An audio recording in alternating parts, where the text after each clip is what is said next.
వస్తే ఈ హైడ్రా వల్ల, ఎందుకంటే హర్యానా ఎలక్షన్స్ ఉన్నాయి, ముందు ముందు ఇంకో 2-3 నెలల్లో ఇంకొన్ని ఎలక్షన్స్ కూడా రాబోతున్నాయి, ప్లస్ లోకల్ బాడీ ఎలక్షన్సే కావచ్చు.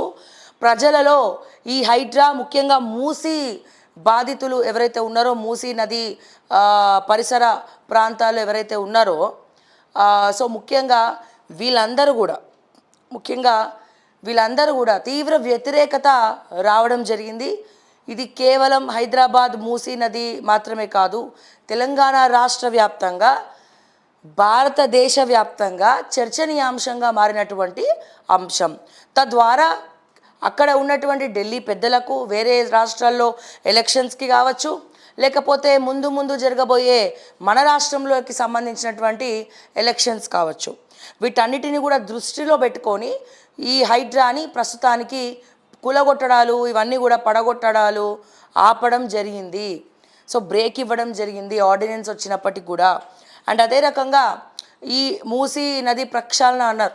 సో ఈ మూసీ నది ప్రక్షాళనలో ఒక స్ట్రక్చర్ లేదు. ముఖ్యంగా మాట్లాడుకోవాలంటే ఈ ఒక ఎఫ్టిఎల్ పరిధి కానీ, ఒక బఫర్ జోన్ పరిధి కానీ మూసీకి లేదు. సో ముఖ్యంగా మూసీ నది ప్రక్షాళన అనేది మంచి విషయమే అయి ఉండొచ్చు, హైడ్రా అనేది మంచి విషయమే అయి ఉండొచ్చు. కానీ ఎప్పుడైతే అది 20 సంవత్సరాలకు 25 సంవత్సరాలకు గాను స్థిరపడిన వాళ్ళ ఇల్లు, అంటే ఎవరైనా ఆల్రెడీ ఉంటున్నారో, సో వాళ్ళ ఇల్లుని ఎప్పుడైతే బుల్డోజర్ పెట్టి బుల్డోజ్ చేస్తున్నారో, సో అప్పుడు అది ప్రజల సమస్య అయింది, సామాన్యుల సమస్య అయింది. ఎందుకంటే బ్యాంకులు లోన్ ఇచ్చినాయి, ఈఎంఐలు కట్టాలా, వాళ్ళ జీవిత సమస్య అయింది, వాళ్ళ నెత్తి మీద పెను భారంగా మారింది. సో ముఖ్యంగా నిజంగా చెరువుల మీద ప్రేమ ఉన్న వాళ్ళు మొట్టమొదటిగా ఏం చేయాలి, ఫస్ట్ చెరువుల్లో ఉన్నటువంటి పూడికతలను తీయాలా. ఒక్క చెరువు కన్నా పూడికలు తీయడం స్టార్ట్ చేసిండ్రా? ఎక్కడ కూడా స్టార్ట్ చేయలే. అట్లాగే మూసీ నది ప్రక్షాళన అన్నారు.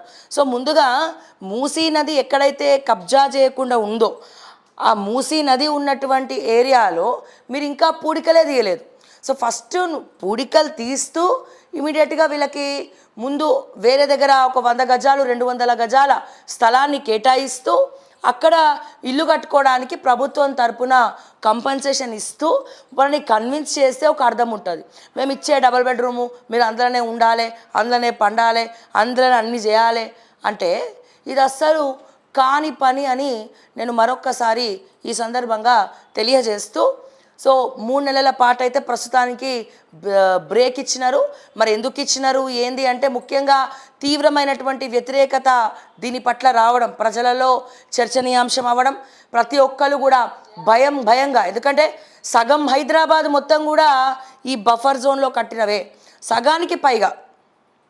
ఇప్పుడు ఏవైతే జూబ్లీ హిల్స్, బంజారా హిల్స్ అంటున్నామో, ఇప్పుడు సగానికి పైగా చూసుకుంటే ఇవన్నీ కూడా ఈ బఫర్ జోన్ ఎఫ్టిఎల్ పరిధిలో వచ్చేవే ఉంటాయన్న విషయాన్ని గుర్తుపెట్టుకుంటూ, ఇక్కడ ఎవరైతే ఆల్రెడీ ప్రాపర్టీ ట్యాక్సులు, మున్సిపల్ ట్యాక్సులు సో 20-25 సంవత్సరాల నుంచి కడుతున్నారో వాళ్ళందరికీ ఇదంతా కూడా నష్టమే.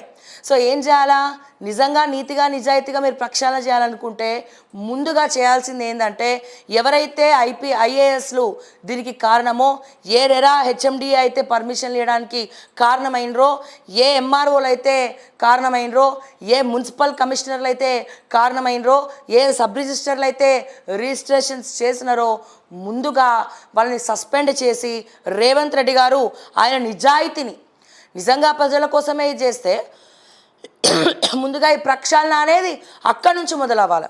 ప్రభుత్వానికి సంబంధించినటువంటి ఉద్యోగస్తులను అడ్డుగోలుగా లంచాలు తీసుకొని ఈ అడ్డుగోలు పర్మిషన్స్ ఇచ్చినటువంటి వాళ్ళని ఇష్టానుసారం వదిలేసి కేవలం ప్రజల మీదనే పడతాము అంటే ప్రజలు ఎవరు కూడా కన్విన్స్ కారు, ఎవరు కూడా ఊరుకోరు అని చెప్పి నేను మరొక్కసారి తెలియజేస్తా ఉన్నా. ఈ సందర్భంగా మీరు గనక ఏమైనా చేయాలని అనుకుంటే మొట్టమొదటగా మీరు చేయాల్సింది, ప్రక్షాళన చేయాల్సింది ప్రభుత్వంలో ఉన్నటువంటి ఉద్యోగులను, ఎంఆర్ఓలను, ఆర్డీఓలను, రెవెన్యూని, ఇరిగేషన్ని అండ్ పర్మిషన్లు ఇచ్చి లేఅవుట్లకు, హెచ్ఎండిఏ రెరా అప్రూవల్స్కు అండ్ అలాగే రిజిస్ట్రేషన్ చేసినటువంటి సబ్ రిజిస్టర్లకు సహకరించినటువంటి ఎంఆర్ఓలకు, వీళ్ళని మీరు సస్పెండ్ చేసిన తర్వాతనే ప్రజల వద్దకు రావాలా. నువ్వు ఎందుకు ఇచ్చినవే ఆ పర్మిషన్, నువ్వు రెడ్ మార్క్ పెట్టేది ఉండే, నువ్వు బ్లాక్ చేసేది ఉండే, నిన్ను ఎవరు ఇమ్మన్నారు అని అడగాల్సినటువంటి ప్రశ్న అది. సో ముఖ్యంగా ఒక ఏదైనా ఒక నిర్ణయం తీసుకున్నప్పుడు అఖిలపక్ష భేటీ పెడతారంటే అన్ని పార్టీలకు సంబంధించినటువంటి ఒక అఖిలపక్ష భేటీని నిర్వహిస్తూ ఒక్కొక్కరి అభిప్రాయాలు సీనియర్స్ అభిప్రాయాలు సేకరించాలా. ఎవరి అభిప్రాయాలు కూడా సేకరించలేదు. ఎవరి అభిప్రాయాలు సేకరించకుండా తోటి మంత్రులు ఉన్నారు, సీనియర్ మంత్రులు, వాళ్ళని కూడా ఏమీ తీసుకోకుండా గతంలో చేయాలనుకున్న వాళ్ళు అందరు చేసిర్రు. కేవీపీ గారు లెటర్లో ఏం రాశారు, కేవీపీ రామచంద్రరావు గారు, ఇది వైఎస్ఆర్ గారు అప్పుడే చేద్దాం అనుకున్నారు కానీ చేయలేకపోయినారు. ఎందుకు? అక్కడ సామాన్యులకు ఇబ్బంది కలగద్దు అని. అట్లాగే కేసీఆర్ గారు కూడా చేద్దామని మూసి ప్రక్షాళన చేద్దామని అనుకున్నారు.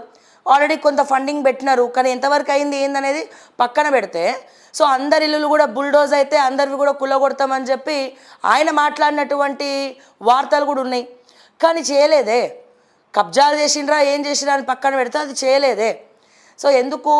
అక్కడ సామాన్యులు ఉన్నారు కాబట్టి, అంటే ప్రజలకు ఇబ్బంది కలిగే విషయాలు ఏమన్నా డెసిషన్ మేకింగ్ చేస్తున్నప్పుడు సో అందరి అభిప్రాయాలు తీసుకోవాల్సినటువంటి అవసరం ఉన్నది.